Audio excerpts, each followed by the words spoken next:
اعوذ باللہ من الشیطان الرجیم بسم اللہ الرحمن الرحیم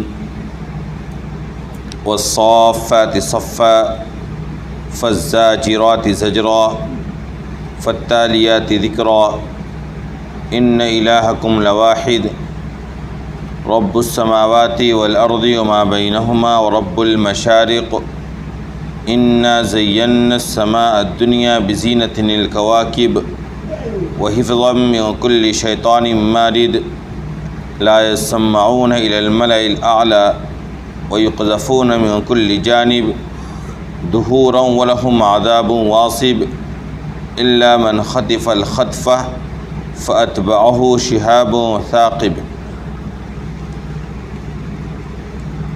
شروع کرتا ہوں اللہ کے نام سے جو سب پر مہربان ہے، بہت مہربان ہے۔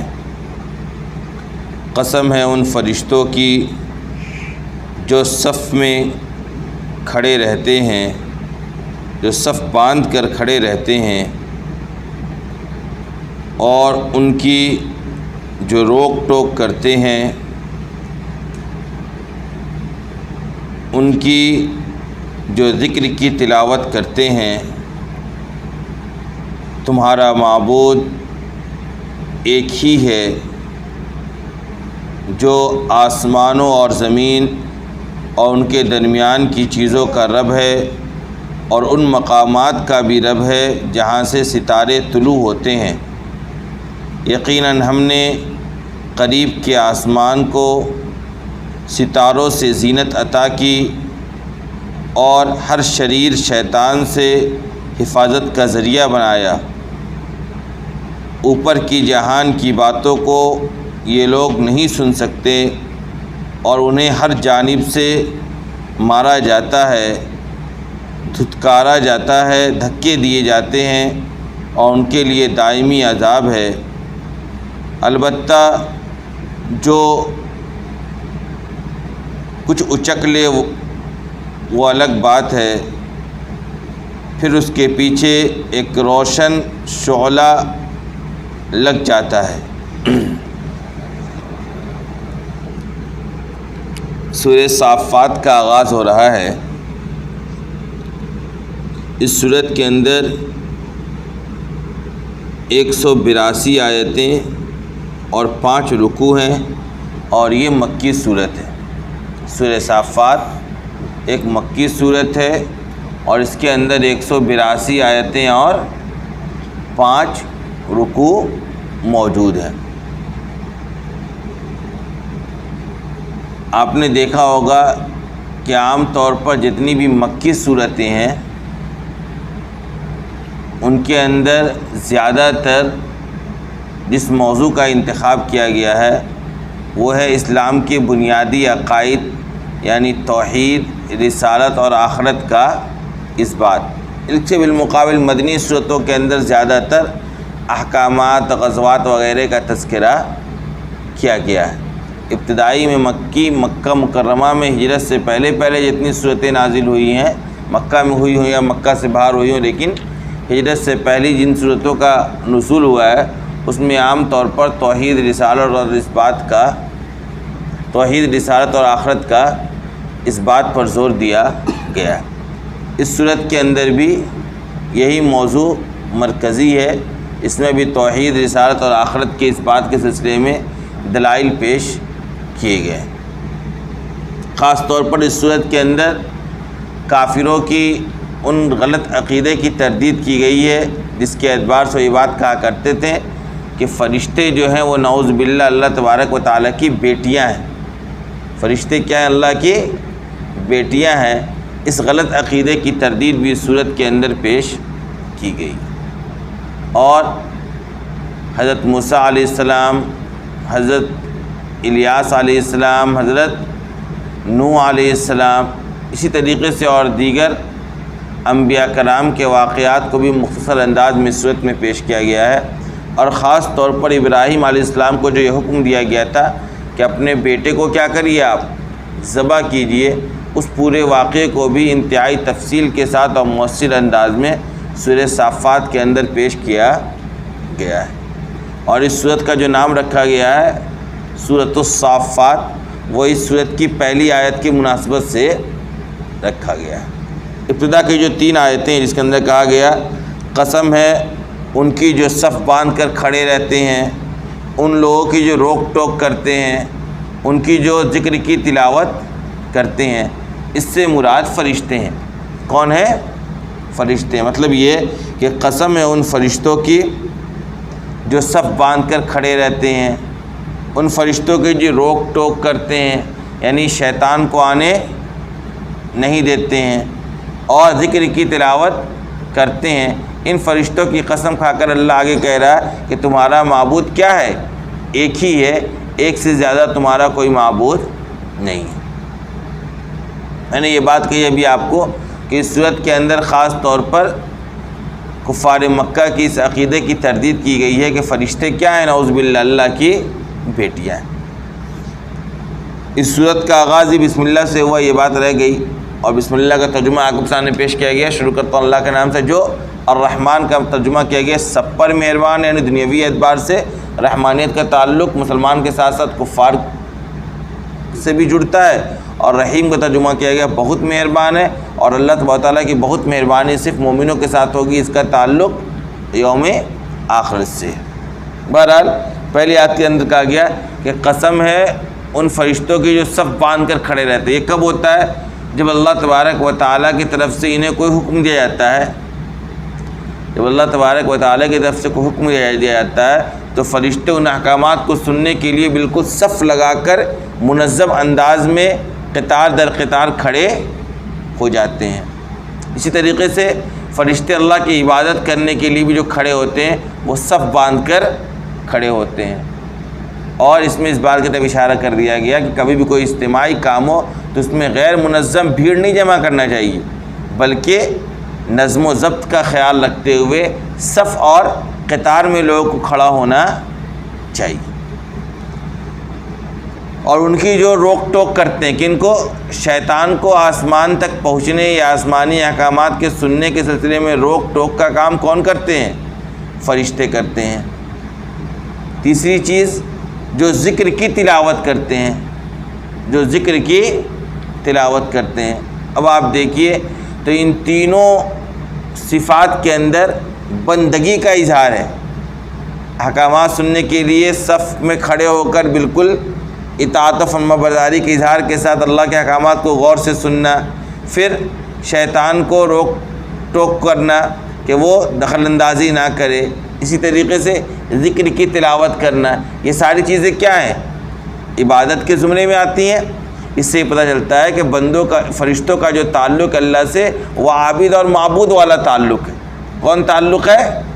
باپ اور بیٹی والا تعلق نہیں ہے، بلکہ عابد اور معبود والا تعلق ہے۔ یعنی یہ جو فرشتے ہیں یہ اللہ تبارک و تعالیٰ کی عبادت گزار بندے ہیں، اللہ کی عبادت کرتے ہیں اور اللہ تبارک و تعالیٰ کی ذات کی عبادت کی جاتی ہے۔ لہذا اس سے یہ جو غلط عقیدہ تھا ان کے ذہن و دماغ میں کہ فرشتے کیا ہیں؟ اللہ کی بیٹیاں ہیں، ان صفات کو بیان کر کے یہ بات بتلا دی گئی کہ فرشتے اللہ کی بیٹیاں نہیں، بلکہ فرشتے تو خود اللہ کی عبادت کرتے ہیں، اللہ کی عبادت کرنے والی ایک مخلوق ہے۔ دوسری بات، اللہ تبارک و تعالیٰ نے فرشتوں کی ان 3 صفات کو بیان کر کے اس کی قسم کھائی۔ حالانکہ اللہ تبارک و تعالیٰ کو اپنے کسی بات کو ثابت کرنے کے لیے اس کی تائید میں قسم کھانے کی ضرورت نہیں ہے، اس کے باوجود اللہ نے جو قسم کھائی اس کے پیچھے 2 حکمت ہے۔ نمبر ایک یہ ہے کہ دراصل اگر آپ غور کریں گے تو جن چیزوں کی قسم کھائی گئی ہے، جن چیزوں کی قسم کھائی گئی ہے، اس کے بعد جو بات بیان کی جاتی ہے، یعنی قسم کھا کر جو بات پیش کی جا رہی ہے، تو غور کیا جائے تو یہ چیزیں اس بات کی دلیل ہوتی ہے۔ یہ چیزیں کیا ہوتی ہیں؟ جیسے آئے کیا کہا گیا؟ قسم کھا کر کہا گیا، ایسے فرشتوں کی قسم کھا کر یہ بات کہی گئی کہ تمہارا معبود صرف ایک ہے، تمہارا معبود صرف ایک ہے۔ اس کی دلیل ان فرشتوں کو دیکھ لو، ایسی عظیم الشان مخلوق اللہ نے پیدا کر رکھی ہے۔ جو اللہ ایسی عظیم الشان مخلوق کو پیدا کرے گا وہی تو جو ذات ایسی عظیم الشان مخلوق کو پیدا کرے گا، اور جس ذات کی ایسی عظیم الشان مخلوق عبادت کر رہی ہوگی وہی تو عبادت کے لائق ہوگا، وہی تو معبود ہوگا، اس کے علاوہ کوئی اور معبود نہیں ہوگا۔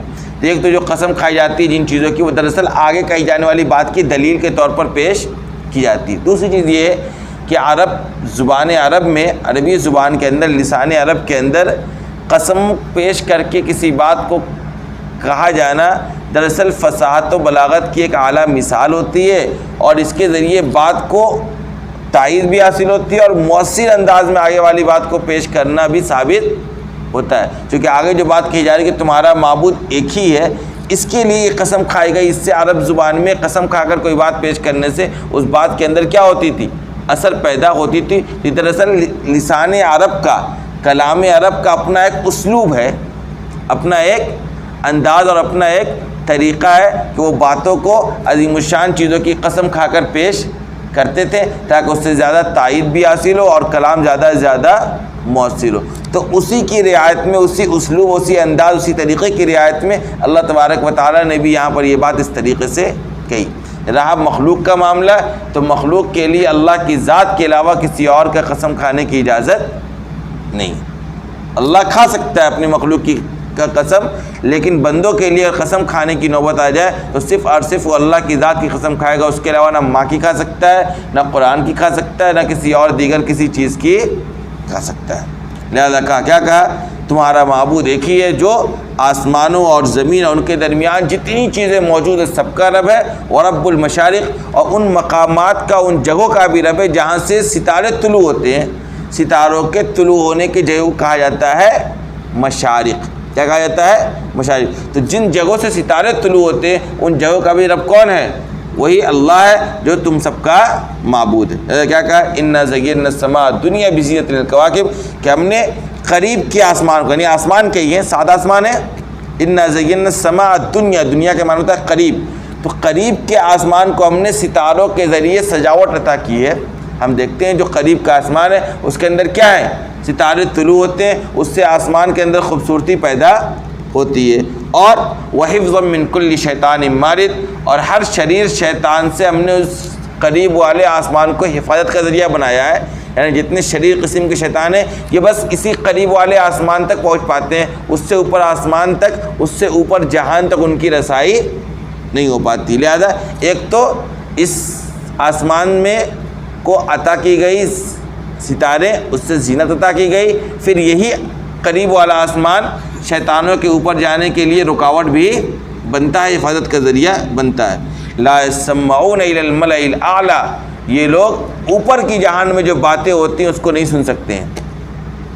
یعنی جو شیطان ہے، یہ جو جنات ہیں جن کو آسمان سے دھتکار کر نکالا گیا ہے، یہ لوگ کوشش یہ کرتے ہیں کہ آسمان پر اللہ تبارک و تعالیٰ جب کوئی فیصلہ کر رہا ہے تو یہ کوشش کرتے ہیں کہ جا کر کان لگا کر کچھ باتوں کو سن لیں، اور پھر اس کے بعد آ کر یہ جتنے نجومی قسم کے، پنڈت قسم کے لوگ بیٹھے ہیں، شیطان قسم کے جو ان کے سردار بیٹھے ہوئے، ان کو جا کر بتلا دیں کہ غیب کی باتیں یہ ہیں، یہ ہونے والا. ایک کوشش کرتے ہیں، اس کوشش میں جاتے ہیں آسمان کے قریب، اور جو آسمان کے قریب جاتے ہیں تو قرآن کہہ رہا ہے لا يسمعون الى الملأ الاعلى، اوپر کی جہان میں جو باتیں ہوتی ہیں اس کی سن نہیں پاتے ہیں، اور جہاں پہنچتے ہیں یقذفون من کل جانب، ہر جانب سے ان کو پھینک کر مارا جاتا ہے.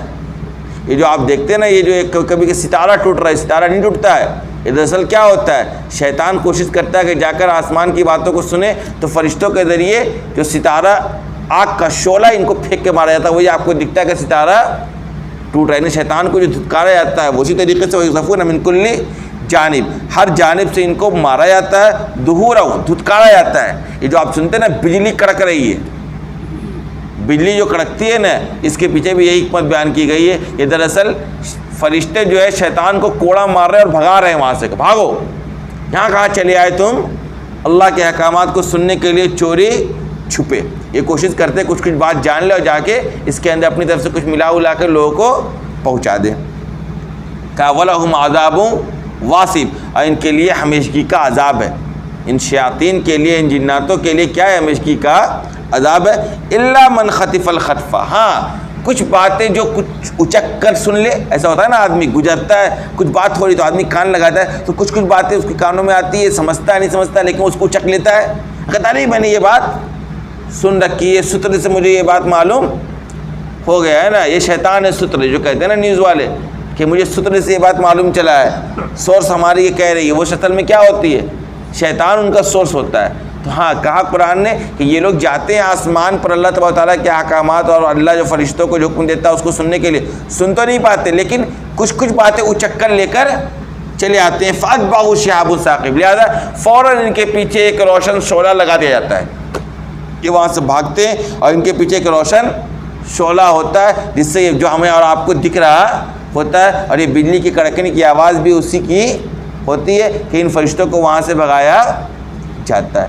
یہ ان فرشتوں کو نہیں، ان شیطانوں کو وہاں سے بھگایا جاتا ہے. یہ ساری باتیں کہی قرآن نے. اس صورت کے آغاز میں اللہ تبارک و تعالیٰ نے فرشتوں کی صفات کی قسم کھائی، بتایا دیکھو ہم نے آسمان کو کیسے سجاوٹ عطا کی ہے، اس کے کیسے وہ شیطان کے اوپر جانے کے لیے رکاوٹ کا ذریعہ بنتا ہے، اور یہ شیطان کس طریقے سے کوشش کرتے ہیں اللہ تبارک و تعالیٰ کے احکامات کو سننے کی. اب جب یہ اچک لیتے ہیں، اب وہاں سے چلتے ہیں اپنے دوسرے کو تیسرے کو ٹرانسفر کرتے چلتے ہیں اور کچھ باتیں اپنی طرف سے ملا بھی دیتے ہیں. اب نتیجہ یہ ہوتا ہے کہ بہت ساری بات ایسی جو غیب کی بات تو اس میں 1% ہوتی ہے، 90% ملاوٹ ہوتی ہے، اور اس کو پھر یہ نجومی یا پنڈت یا وہ لوگ جو کہتے ہیں کہ ہمیں غیب کا علم ہے وہ لوگوں کے سامنے پیش کرتے ہیں. اب جو اندھبھکت اور غلط قسم کے عقیدہ رکھنے والے لوگ ہوتے ہیں وہ ان باتوں پر یقین کرنے لگتے ہیں کہ عامل صاحب نے کہا ہے کہ تمہارے گھر میں جو پریشانی ہے اس کا جادو کس نے کر رکھا ہے؟ تمہارے پڑوسی نے کر رکھا ہے. تمہارے گھر میں جو بہو ہے اس نے کالا جادو کر دیا. جو ساری باتیں ہیں نا یہ شیطان کی باتیں ہیں. کس کی باتیں ہیں؟ شیطان کی باتیں. اور شیطان کی ساری چال ہوتی ہے کہ وہ اللہ کے احکامات کو، آسمان پر ہونے والے فیصلے کو سن لے تھوڑی موڑی، اور اس کے اندر اپنے طرف سے کچھ نہ کچھ بڑھوتری کر دے اور آگے پیچھے بڑھا کر لا کر لوگوں کے سامنے پیش کر دے. یہی ہوتا ہے. جب تک کوئی بات تحقیق سے معلوم نہ ہو نقل نہیں کرنی چاہیے. عام طور پہ یہ ہوتا ہے کہ معاملہ کچھ ہوگا اور لوگ اس کے اندر اپنی طرف سے کچھ نہ کچھ ملا کے آگے نقل کرتے رہتے ہیں. نتیجہ کہ جہاں بات پہنچتی ہے وہاں اتنا بڑا واقعہ ہو کر پہنچتا ہے اور حقیقت میں جا کر دیکھو تو کھودو پہاڑ چوہا بھی نہیں نکلتا ہے. اس کے بعد پھر اللہ تبارک و تعالیٰ نے کافروں کو مخاطب کیا اور مخاطب کر کے ان کو ساری باتیں کی اور بتایا، دکھلایا کہ دیکھو تمہاری تخلیق اور ہماری تخلیق اور یہ ساری چیزیں اور تمہارے لیے نشانیاں، اس کے باوجود تمہاری طرف سے جو انکار آ رہا وہ ساری تفصیلات سے آ رہی. مطالعہ تو زیادہ تھا لیکن چونکہ ہم لوگ جنریٹر سے کام چلا رہے اس لیے انشاءاللہ آج مختصر ہی رکھا جائے. انشاءاللہ کل آئندہ پھر اس کو کنٹینیو کیا جائے گا. وآخر دعوانا الحمدللہ.